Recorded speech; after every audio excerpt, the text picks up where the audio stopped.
Hello guys, এক্সেলের আরেকটি amazing চ্যাপ্টারে সকলকে জানাই স্বাগত। আজকের এই ভিডিওতে আমরা দেখব এক্সেলের মাধ্যম দিয়ে কিভাবে স্টক ম্যানেজমেন্ট তৈরি করা যায়। যেমন ধরা যাক আপনি হয়তো কোনো এমন জায়গায় কাজ করছেন যেখানে আপনাকে স্টক ম্যানেজ করতে হবে বা কোনো ইনভেন্টরি ম্যানেজ করতে হবে, সেখানে আপনাকে ক্লোজিং স্টক ম্যানেজ করতে হবে, সেটা মান্থলি বেসিস হোক বা ইয়ারলি বেসিস হোক। তাহলে এই ভিডিওর মাধ্যম দিয়ে আমরা পয়েন্ট টু পয়েন্ট দেখে নেব এই সকল প্যারামিটারগুলি আমরা কিভাবে তৈরি করতে পারি। তাই জন্য ভিডিওটি স্কিপ না করে অবশ্যই পুরো দেখবেন। ভিডিওটি ভালো যদি লেগে থাকে তাহলে অবশ্যই লাইক এবং শেয়ার করে দেবেন, আর চ্যানেলে যদি নতুন হয়ে থাকেন তাহলে অবশ্যই চ্যানেলটিকে সাবস্ক্রাইব করে দেবেন। তাহলে চলুন শুরু করা যাক আমাদের আজকের টপিক, স্টক ম্যানেজমেন্ট সিস্টেম এক্সেলে কিভাবে তৈরি করা যেতে পারে। প্রথমে আমরা এখানে অলরেডি একটি ফরম্যাট বানিয়ে রেখে দিয়েছি, আপনারা এইভাবে একটি ফরম্যাট বানিয়ে নিতে পারেন। আগে আমরা এই যে ফরম্যাটটি বানিয়েছি সেটা নিয়ে আগে আমরা আলোচনা করি, তারপর আমরা ধাপে ধাপে আস্তে আস্তে এগোচ্ছি। প্রথমে এখানে লেখা আছে দেখুন সিরিয়াল নাম্বার। তাহলে আমরা সিরিয়াল নাম্বার দেওয়ার জন্য এখানে প্রথমে লিখে দিলাম 1 এবং তারপর লিখে দিলাম 2। এবার এই দুটোকে সিলেক্ট করলাম, করে এখানটা মাউসটি নিয়ে এসে আমরা ড্র্যাগ করে নিচে টেনে দিলাম। তাহলে এখানে দেখুন পরপর সিরিয়াল নাম্বারগুলি সবকটা চলে এলো। এটি অলরেডি আমরা সেন্টার অ্যালাইনমেন্ট করে রেখে দিয়েছি, তাই জন্য এগুলি সব মাঝখানে চলে আসছে। এবার পরবর্তী ক্ষেত্রে আমরা চলে আসি আইটেমের ক্ষেত্রে। এবার মনে করা যাক আমরা এখানে কোনো কম্পিউটার ডিপার্টমেন্টের বা কোনো কম্পিউটার শপের বা কোনো কম্পিউটারের জায়গার আমরা স্টক ম্যানেজমেন্ট করছি। আইটেমের ক্ষেত্রে সেখানে আমার কি কি আসতে পারে আমার স্টকে, যেরকম আমাদের কম্পিউটার রিলেটেড যেসব জিনিসগুলি, যেরকম মনে করা যাক keyboard, monitor, mouse, CPU etcetera etcetera, আমরা সেগুলো আইটেম হিসাবে লিখতে পারি। নেক্সট এখানে চলে আসি পারচেজ। পারচেজ বলতে এই যে আমার কাছে যে আইটেমগুলো আছে এগুলো আমি কোথাও না কোথাও থেকে আমি কিনেছি, সেগুলো আমরা এখানে পারচেজ সেকশনের আন্ডারে আমরা লিখতে পারি। সেখানে তার কোয়ান্টিটি কত, রেট কত আর অ্যামাউন্ট কত।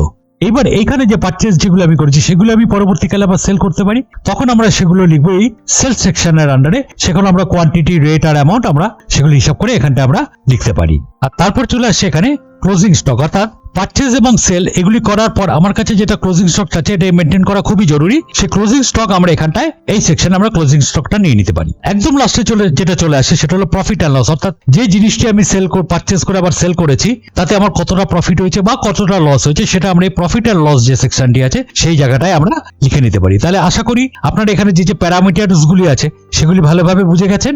এবার আমরা পরবর্তী ধাপে এগিয়ে যাচ্ছি। এবার প্রথমে আমরা এখানে চলে আসি আইটেমের ক্ষেত্রে। আইটেমের ক্ষেত্রে আমরা এখানে একটি ড্রপ ডাউন লিস্ট বানিয়ে নিচ্ছি। আমাদের দেখুন এখানে পাশের শিটে আমরা কিছু প্রোডাক্টস এর নাম লিখে রেখে দিয়েছি, অর্থাৎ আইটেমের নাম লিখে রেখে দিয়েছি। তার জন্য আমরা এখানে ক্লিক করলাম, চলে গেলাম এখান থেকে ডেটা ট্যাবে গিয়ে ডেটা ভ্যালিডেশন, এখান থেকে আবার ডেটা ভ্যালিডেশন, এখান থেকে অ্যালাউ এনি ভ্যালুতে বলে দিলাম লিস্ট। আর সোর্সে আছে এখানে আমরা শিট 2 তে গিয়ে এখান থেকে আমরা এই পুরো রেঞ্জটিকে সিলেক্ট করে দিলাম। দিয়ে আমরা যদি এখানে ওকেতে ক্লিক করি তাহলে দেখুন এখানে আমার একটা ড্রপ ডাউন লিস্ট চলে এলো। এখান থেকে আমি আমার আইটেমগুলি সিলেক্ট করতে পারি। আমরা কি করলাম, এই জায়গাটাতে নিয়ে আসলাম, নিয়ে এসে আমরা চেপে রেখে পুরো নিচ অব্দি টেনে দিলাম। তাহলে সবকটাতেই দেখুন এখানে এরকম ড্রপ ডাউন লিস্ট চলে এসছে। এবার মনে করা যাক প্রথম আইটেম আমরা এখানটায় নিয়ে নিলাম, মনে করা যাক কিবোর্ড। এবার কিবোর্ডের ক্ষেত্রে এবার প্রথমে আমরা চলে আসি এখানে পারচেজ যে সেকশনটি আছে সেখানে। এবার আমি কতটা কিবোর্ড পারচেজ করেছি, অর্থাৎ কত কোয়ান্টিটি কিবোর্ড পারচেজ করেছি। মনে করা যাক আমরা পারচেজ করেছি 100 কোয়ান্টিটি। এবার কত রেটে আমি কিবোর্ডগুলি পারচেজ করেছি, মনে করা যাক আমরা পারচেজ করেছি 200 টাকা রেটে পার কিবোর্ড। তাহলে এখানে আমার অ্যামাউন্ট কি আসছে, তার জন্য আমরা এখানটা লিখে দিলাম ইকুয়াল টু কোয়ান্টিটি, আমরা এই সেলটিতে ক্লিক করে দিলাম ইনটু রেট লিখে যদি আমরা এন্টার দিয়ে দিই তাহলে এখানে আমার টোটাল অ্যামাউন্টটি চলে আসছে, অর্থাৎ টোটাল কিবোর্ড আমার পারচেজ অ্যামাউন্টটি এখানটায় চলে আসছে। এর পরবর্তী আমরা চলে আসলাম এবার এখানে সেল সেকশন, অর্থাৎ আমরা যে কিবোর্ডগুলি পারচেজ করে রেখে দিয়েছি সেটি আমি কত রেটে বা কতগুলি কোয়ান্টিটি আমরা সেল করেছি, সেটা মান্থলি বেসিস হোক বা ইয়ারলি বেসিস হোক, সেটা যেভাবে স্টক ম্যানেজমেন্ট করা হবে সেইভাবে। তা মনে করা যাক আমরা এখানে কিবোর্ড সেল করেছি, কোয়ান্টিটি আমরা 50টা সেল করেছি, আর রেট করেছি মনে করা যাক আমরা 300-এ। তাহলে আমার টোটাল অ্যামাউন্ট এসে কত দাঁড়াচ্ছে সেটা আমরা আবার এখানটা করে নিলাম equal to quantity into rate লিখে আমরা যদি এন্টার দিয়ে দিই তাহলে আমাদের এখানে দেখুন টোটাল সেলস অ্যামাউন্টটি কত আসছে কিবোর্ডের সেটি আমার এখানটায় চলে আসলো। এবার চলে আসলাম এখানে ক্লোজিং স্টকের ক্ষেত্রে, অর্থাৎ ক্লোজিং স্টক মানে যে আমরা যে পারচেজ করেছি তার থেকে যে আমি সেল করেছি তাতে আমার কত কোয়ান্টিটি থেকে যাচ্ছে বা কত অ্যামাউন্ট আমার কাছে থেকে যাচ্ছে। এটাকে আমরা স্টকও বলতে পারি, আমরা ইনভেন্টরিও বলতে পারি বা প্রোডাক্টও বলতে পারি। এই নিয়ে কনফিউশন রাখার কোনো দরকার নেই, যে কোনো একটা আমরা বলতে পারি, সেটা স্টক বলুন বা ইনভেন্টরি বলুন বা প্রোডাক্ট বলুন। তাহলে আমার পারচেজ আর সেলস যেটা হয়েছে তার মধ্যে আমার যে ডিফারেন্সটা আসে সেইগুলো হলো আমার ক্লোজিং স্টক। আমার মান্থলি বেসিস বলুন বা ইয়ারলি বেসিস বলুন, আমার কাছে লাস্টে আমার স্টক ইন হ্যান্ড আমার কত রয়ে যাচ্ছে সেটাই হলো আমার ক্লোজিং স্টক। তাহলে কোয়ান্টিটির ক্ষেত্রে আমরা এখানটা কি করলাম, ইকুয়াল টু এখানে পারচেজ কোয়ান্টিটি মাইনাস আমরা এখান থেকে করে দিলাম সেলস কোয়ান্টিটি লিখে আমরা যদি এন্টার দিই তাহলে আমার কোয়ান্টিটি অর্থাৎ লাস্ট অফ অল আমার ক্লোজিং স্টক থেকে যাচ্ছে কোয়ান্টিটি হিসাবে 50টি, অর্থাৎ কিবোর্ড আমার পারচেজ করেছিলাম 100টি, আমরা সেল করেছিলাম 50টি কিবোর্ড, তাহলে আমার কোয়ান্টিটি থাকছে ক্লোজিং স্টক হিসাবে 50টি কিবোর্ড। এবার চলে আসছি ক্লোজিং স্টক অ্যামাউন্টের ক্ষেত্রে। অ্যামাউন্টের ক্ষেত্রে কি হচ্ছে যে আমি যে কোয়ান্টিটি আছে তাহলে আমরা এখানটা লিখে নিলাম ইকুয়াল টু কোয়ান্টিটি অর্থাৎ কিবোর্ড কোয়ান্টিটি ইনটু এই কিবোর্ড আমি যত টাকা দিয়ে পারচেজ করেছিলাম অর্থাৎ সেই পারচেজের যে রেট সেটা আমাকে ইন্টু করতে হবে। তাহলে আমি এখানে ইন্টুতে ক্লিক করে দিলাম রেটের এখানে, লিখে যদি আমরা এন্টার দিই তাহলে এখানে ক্লোজিং স্টক হিসাবে আমার অ্যামাউন্ট চলে আসলো 10,000। এবার মনে রাখতে হবে আমি এখানে যেরকম ভাবে ফর্মুলা ইউজ করছি ঠিক আপনাদের সেরকম ভাবে ফর্মুলাগুলো ইউজ করতে হবে, তাহলে বাদবাকিগুলোর ক্ষেত্রে আপনাকে আর কোনো রকম খাটাখাটনি করার দরকার নেই। আমরা জাস্ট এই ফর্মুলার উপর বেস করে বাদবাকিগুলিও আমি করে ফেলতে পারবো। লাস্ট অফ অল এবার আমরা চলে এলাম এই প্রফিট অ্যান্ড লস সেকশনে। প্রফিট অ্যান্ড লস সেকশনের ব্যাপারটি হলো যে আমার কাছে কত প্রফিট হচ্ছে বা আমার কত লস হচ্ছে। তার জন্য আমরা এখানে একটি ফর্মুলা লিখে নিলাম ইকুয়াল টু, প্রথমে আমার এখানে ক্লোজিং স্টক অ্যামাউন্ট যেটি আছে মানে সেটি আমার কাছেই রয়ে গেছে, তার জন্য আমরা এই সেলটিতে ক্লিক করলাম, প্লাস এখান থেকে আমার সেলস যে অ্যামাউন্ট হয়েছে সেলস করে যে টাকাটি এসে সেটাও আমার কাছেই আছে, তার জন্য আমরা এটিতে ক্লিক করলাম।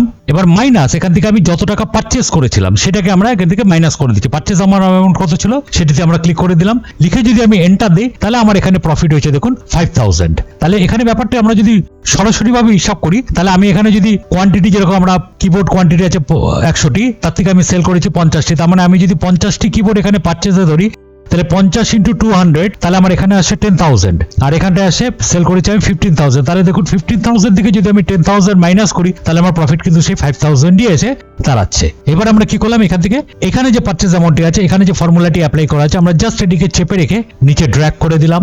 এটার ক্ষেত্রেও তাই আমরা এখান থেকে চেপে রেখে এটিকে নিচে ড্র্যাগ করে দিলাম, আর এটার ক্ষেত্রেও তাই আমরা এখান থেকে চেপে রেখে এটিকে নিচে ড্র্যাগ করে দিলাম। আবার এখানেও প্রফিট অ্যান্ড লস যেটি আছে তার ক্ষেত্রেও আমরা এটা এখান থেকে এটিকে চেপে রেখে নিচে ড্র্যাগ করে দিলাম। তাহলে আমরা এখানে যেটি বানাচ্ছি তাতে দেখুন আমি কোনো রকম ফর্মুলা কিন্তু এখানে আমি বা ফাংশন কিন্তু আমি এখানে ব্যবহার করিনি, আমরা উইদাউট ফাংশন আমরা এই পুরো জিনিসটাকে আমরা তৈরি করছি।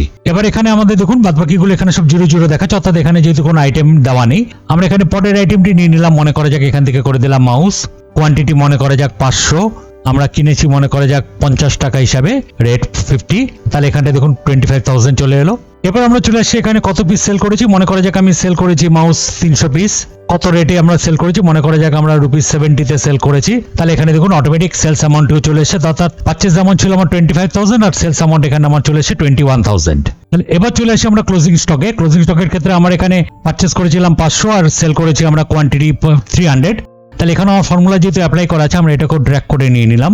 ড্র্যাগ করে নেওয়ার পর দেখুন এখানে অটোমেটিক চলে এলো 500 থেকে 300 মাইনাস করলে 200, আর আমরা পারচেজ করেছিলাম ধরুন এখানে 50 টাকা রেটে, তার জন্য এখানটা চলে এসে দেখুন 10,000। তাহলে 200 মাল আমার এখানে চলে এসে 10,000 রুপিস, তাহলে আমার এখানে প্রফিট হয়েছে 6,000 রুপিস। এইভাবে আমরা পরপর এইভাবে আমরা প্রত্যেকটি স্টকের আইটেম এখান থেকে কত পারচেজ করেছি আমরা কত টাকা হিসাবে, কত সেলস করেছি কত টাকা হিসাবে, এবং লাস্ট পর্যন্ত আমার ক্লোজিং স্টক কত কোয়ান্টিটি থাকছে বা কত অ্যামাউন্ট আমার কাছে থাকছে এবং কত টাকা প্রফিটই বা লস হিসাবে থাকছে সেটিও আমরা এখানে ক্যালকুলেশন করে বার করে নিতে পারছি। তাহলে এইভাবে আমরা জিনিসটি তৈরি করতে পারি। একটা ছোট্ট ট্রিক আছে যেটা আপনাদের খুব কাজে লাগতে পারে, তাই জন্য স্কিপ না করে একটু দেখে নিন। আমরা প্রথমে এখানে আরেকটি অ্যাড করে নিলাম, মনে করা যাক এখান থেকে অ্যাড করলাম মনিটর, কোয়ান্টিটি মনে করা যাক বলে দিলাম 300, এখান থেকে আমরা দিয়ে দিলাম মনিটর মনে করা যাক 5,000, আর এখান থেকে আমরা সেল করেছি মনে করা যাক 250, এখানে সেল করেছি মনে করা যাক 7,000। তাহলে অটোমেটিক এখানে স্টকটিও চলে এলো এবং ক্লোজিং স্টকও চলে এলো এবং প্রফিট অ্যান্ড লসও চলে এলো। এবার যেটি হলো সেটা হলো এই যে কোয়ান্টিটি যেটি আছে সেটি আমরা পিসেসে বিক্রি করেছি, তার জন্য আমরা যেটি করব এখান থেকে এই জায়গাটাকে পুরো সিলেক্ট করে নিলাম, করে আমরা কিবোর্ড থেকে প্রেস করলাম Ctrl+1, তাহলে ফরম্যাট সেলস ডায়লগ বক্স চলে আসবে। এখানে আমরা চলে আসলাম কাস্টম, এখানে আমরা জেনারেল যেটি আছে সেটিকে সিলেক্ট করে আমরা এখানে মুছে দিলাম। প্রথমে এখানে দিয়ে দিলাম হ্যাশ দেওয়ার কারণ হলো যে ভ্যালুর জন্য আমরা এখানে হ্যাশ দিচ্ছি, এবং কোয়ান্টিটি যেহেতু আমরা পিসেসে শো করব ডবল ইনভার্টেড কমার মধ্যে লিখে দিলাম পিসেস লিখে আমরা ওকেতে ক্লিক করে দিলাম। তাহলে দেখুন এখানে পাশে পিসেস চলে এলো। রেটের ক্ষেত্রেও সেরকম এখানে আসবে রেটের পাশে রুপিস, তার জন্য আমরা এই জায়গাটাকে সিলেক্ট করলাম, Ctrl+1 প্রেস করলাম, এখানে কাস্টমে গেলাম, এখানে জেনারেলে গেলাম, এটা মুছে দিলাম, ভ্যালুর জন্য আমরা দিয়ে দিলাম হ্যাশ, ডবল ইনভার্টেড কমার মধ্যে দিয়ে দিলাম RS, double inverted comma close, ওকে।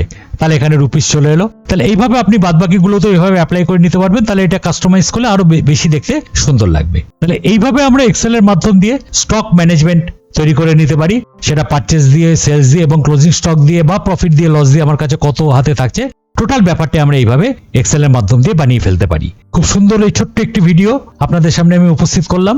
ভিডিওটি যদি ভালো লেগে থাকে তাহলে অবশ্যই লাইক, শেয়ার এবং সাবস্ক্রাইব করবেন, আর কমেন্ট করে অবশ্যই জানিয়ে দেবেন ভিডিওটি কেমন লাগলো। পরবর্তী ভিডিও খুব তাড়াতাড়ি নিয়ে আসছি, সঙ্গে থাকুন।